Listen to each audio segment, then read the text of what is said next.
Imagine a city in the grip of a strange enchantment.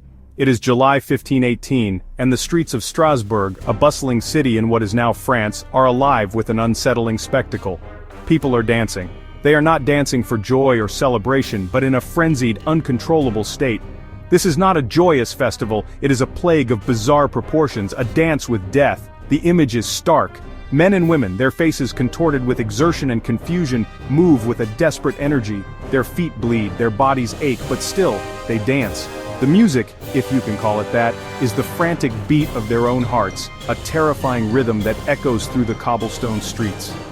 This is the dancing plague of 1518, an event so peculiar, so deeply unsettling, that it has captivated and confounded historians for centuries. What drove these people to dance, seemingly against their will, until they collapsed from exhaustion or, in some cases, died? The year 1518 stands as a chilling reminder that history is replete with unexplained phenomena. Among these, the dancing plague of 1518 remains one of the most perplexing and eerie events ever recorded. The dancing plague, a mass outbreak of choreomania, is a haunting testament to this fact. This bizarre episode saw hundreds of people dancing uncontrollably, seemingly possessed by an unseen force. For weeks, the city of Strasbourg became a stage for uncontrolled, compulsive dancing that defied rational explanation. The streets, usually filled with the sounds of daily life, were overtaken by the relentless rhythm of shuffling feet.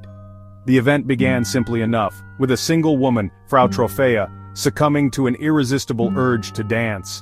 Her movements were erratic and uncoordinated, yet she danced with a fervor that was both mesmerizing and terrifying. Her solitary dance quickly escalated into a public spectacle, drawing in onlookers who, as if infected by some unseen force, joined her frenetic movements. It was as though the very air in Strasbourg had become charged with a contagious energy. What began as a solitary dance quickly transformed into a collective frenzy. Men, women, and even children were caught up in the inexplicable compulsion to dance, their bodies moving in ways that defied their own control. As days turned into nights, the number of dancers swelled. The phenomenon did not abate with the setting sun. Instead, it seemed to gain momentum, with more and more people joining the throng. The streets, once bustling with commerce and conversation, were now dominated by the relentless rhythm of shuffling feet and labored breath. Marketplaces turned into impromptu dance floors, and the usual sounds of trade were replaced by the eerie cacophony of a city in the grip of madness. The citizens of Strasbourg watched in horror and bewilderment as their city succumbed to a force they couldn't comprehend. The sight of friends and family members dancing themselves to exhaustion, and in some cases, to death, was both heartbreaking and terrifying. The dancing plague of 1518 wasn't merely a historical curiosity, it was a social crisis. The event disrupted the very fabric of society, causing widespread panic and fear. It disrupted daily life, threatened the fabric of society, and left an enduring mark on the collective memory of Strasbourg.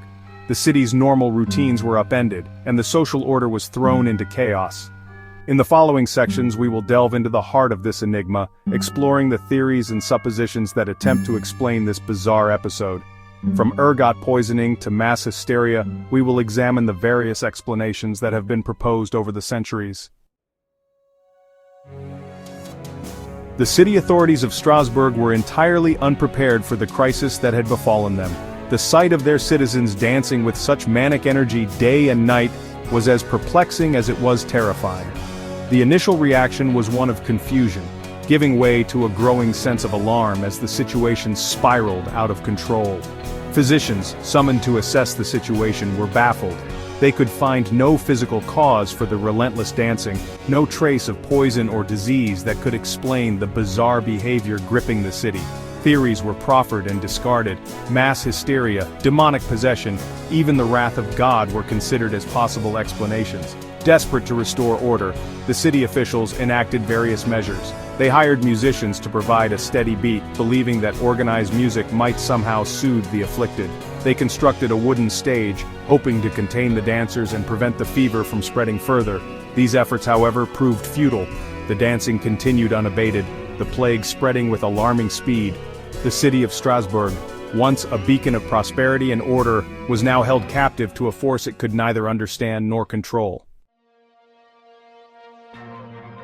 Section 4.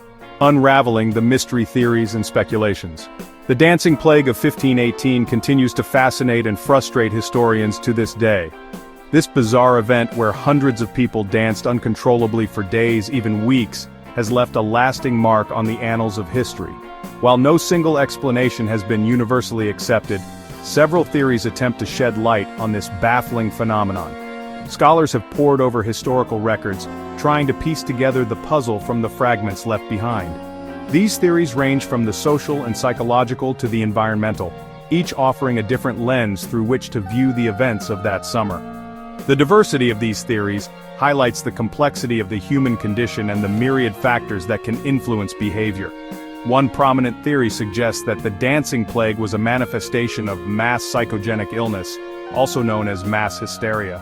This phenomenon occurs when a group of people, often in close-knit communities, experience similar physical symptoms without an identifiable physical cause. This theory posits that the dancers were experiencing a collective stress response, triggered by a combination of factors such as famine, disease, and social unrest. The early 16th century was a time of great hardship for many, with widespread famine and disease creating a fertile ground for psychological distress. In a time of great uncertainty and fear, the shared anxiety may have manifested in this unusual physical form.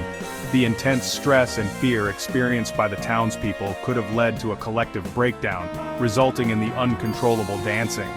Another theory points to the possibility of ergot poisoning. Ergot, a fungus that can grow on rye and other grains, produces a toxin that can cause hallucinations, convulsions, and uncontrollable muscle spasms.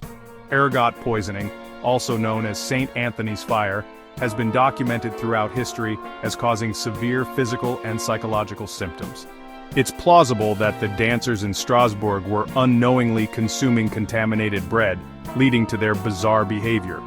The contaminated grain theory suggests that the ergot toxin could have been ingested through bread made from infected rye, causing the afflicted individuals to experience intense hallucinations and muscle spasms, which could explain the uncontrollable dancing. Yet another theory suggests that the dancing plague was a form of religious ecstasy or trance. During the Middle Ages, there were instances of groups engaging in ecstatic dancing as a form of religious devotion, or as a way to seek divine intervention. Religious fervor was a powerful force in medieval society, and it's possible that the dancers in Strasbourg were caught in a similar fervor, driven by their beliefs and the social dynamics of the time. The intense religious atmosphere could have led to a collective trance-like state. It's possible that the dancers in Strasbourg were caught in a similar fervor, driven by their beliefs and the social dynamics of the time. The intense religious atmosphere could have led to a collective trance-like state. Each of these theories offers a glimpse into the possible causes of the dancing plague, but the true reason remains a mystery, shrouded in the mists of time. Section 5. The Weight of Despair. Delving into the most compelling theory. While each theory holds some merit, the explanation that resonates most strongly with historians, including myself, points to the overwhelming presence of despair and psychological distress in 16th century Strasbourg as the root cause. The city, like much of Europe at the time, was gripped by a multitude of hardships. These hardships were not just fleeting moments of difficulty but prolonged periods of suffering that left deep scars on the collective psyche of the people. The city, like much of Europe at the time, was gripped by a multitude of hardships. The streets of Strasbourg, once bustling with the vibrancy of daily life, were now overshadowed by the looming specter of despair. The citizens, who once thrived in their trades and crafts, found themselves struggling to survive. Famine had ravaged the land, leaving its people starving and desperate. The once fertile fields lay barren, and the granaries, which were the lifeline of the city, were empty. The sight of children with hollow eyes and families torn apart by hunger became all too common. Disease was rampant, with outbreaks of the plague and other illnesses a constant threat. The fear of falling ill and the sight of loved ones succumbing to disease added to the already heavy burden of the people. Hospitals were overwhelmed and the air was thick with the stench of death. Adding to these woes, the region was in the throes of religious and social upheaval, creating an atmosphere of fear and uncertainty. The once stable social fabric was now torn apart by conflicts and power struggles. People were not only fighting for their survival, but also for their beliefs and identities. In the face of such overwhelming adversity, the citizens of Strasbourg were burdened with a profound sense of hopelessness. The weight of their collective suffering was palpable, and it seemed as though there was no end in sight. The emotional and psychological toll was immense. This collective trauma, this deep-seated despair, may have manifested in the form of the dancing plague.